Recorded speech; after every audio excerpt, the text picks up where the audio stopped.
Shalom, selamat pagi. Sebelum kita mendengarkan firman Tuhan di pagi hari ini, mari kita tundukkan hati dan pikiran kita. Mari kita bersatu di dalam doa. Allah yang baik, Allah yang kami sembah di dalam Yesus Kristus, kami sungguh mengucap syukur untuk kenyataan Tuhan bagi kami, sehingga kami boleh menjalani hari ini.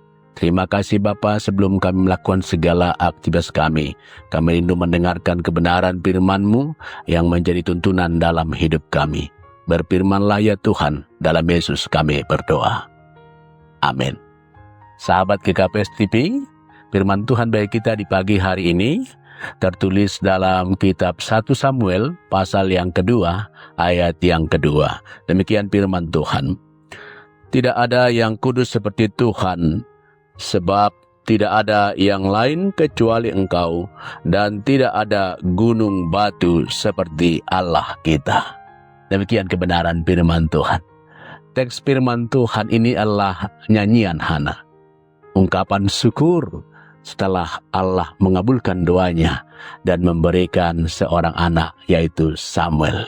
Di tengah sukacita inilah Hana tidak hanya memuji karena berkat secara pribadi, tapi dia menyembah Allah karena dia mengenal siapakah Allah itu yang memberkati dia.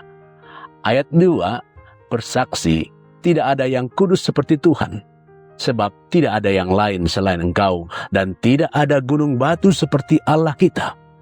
Kekudusan Allah, Allah tema sentral di dalam Alkitab kita. Memahami kekudusannya mengubah cara kita untuk menyembah Dia, mengubah cara hidup kita, bahkan mengubah cara kita berelasi dengannya. Sahabat GKPS TV, kekudusan berarti terpisah dan sempurna. Allah kudus berarti Ia sama sekali berbeda dari ciptaan. Ia tidak memiliki celah, tidak memiliki dosa atau kelemahan. Kekudusannya mencakup kemurnian moral mutlak dan juga kemuliaan dan kuasa yang tak terbandingkan. Hana menyatakan, tidak ada yang kudus seperti Tuhan.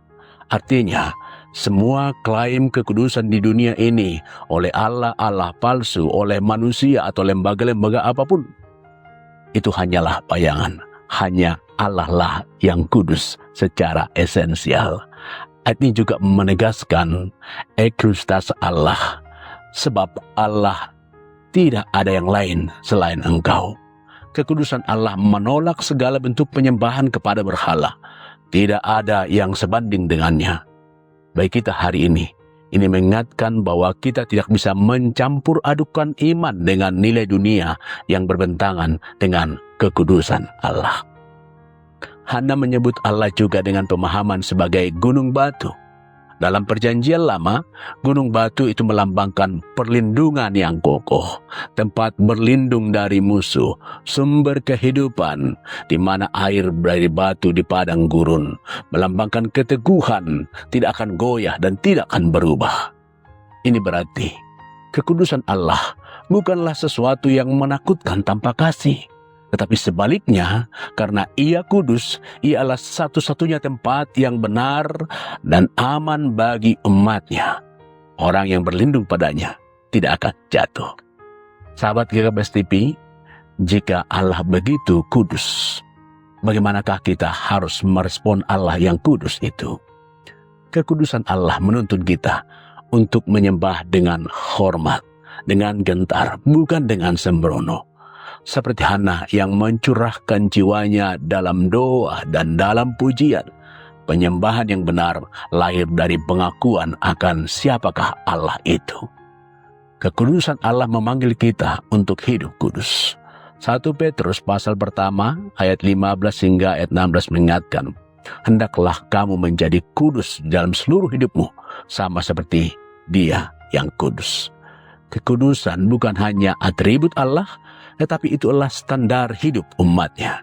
Kita dipanggil untuk berbeda dari dunia dalam etika, dalam prioritas, bahkan dalam kasih kita.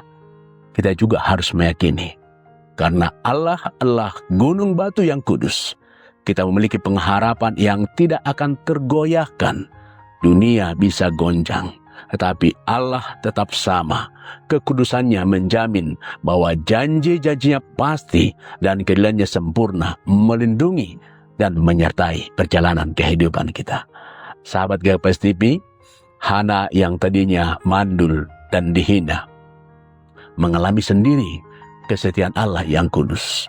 Dari pengalaman pribadi yang menyatakan kebenaran abadi, tidak ada yang kudus seperti Tuhan. Mari kita menjadikan ini bukan hanya menjadi sebuah doktrin, tapi biarlah ini menjadi realitas yang mengubahkan hidup kita. Karena Allah kita kudus, kita pun dipanggil untuk menjadi hidup kudus. Dan dalam kekudusan menyembah Allah dengan segenap hati dan berlindung dalam nama Tuhan. Dia adalah gunung batu yang kekal. Amin. Marilah kita berdoa. Terima kasih Tuhan untuk kebenaran firman-Mu, dan biarlah ini menuntun setiap hati dan pikiran kami boleh berjalan dalam kekuatan dan penyertaan yang dari Tuhan. Di dalam nama Yesus kami berdoa dan mengucap syukur. Amin.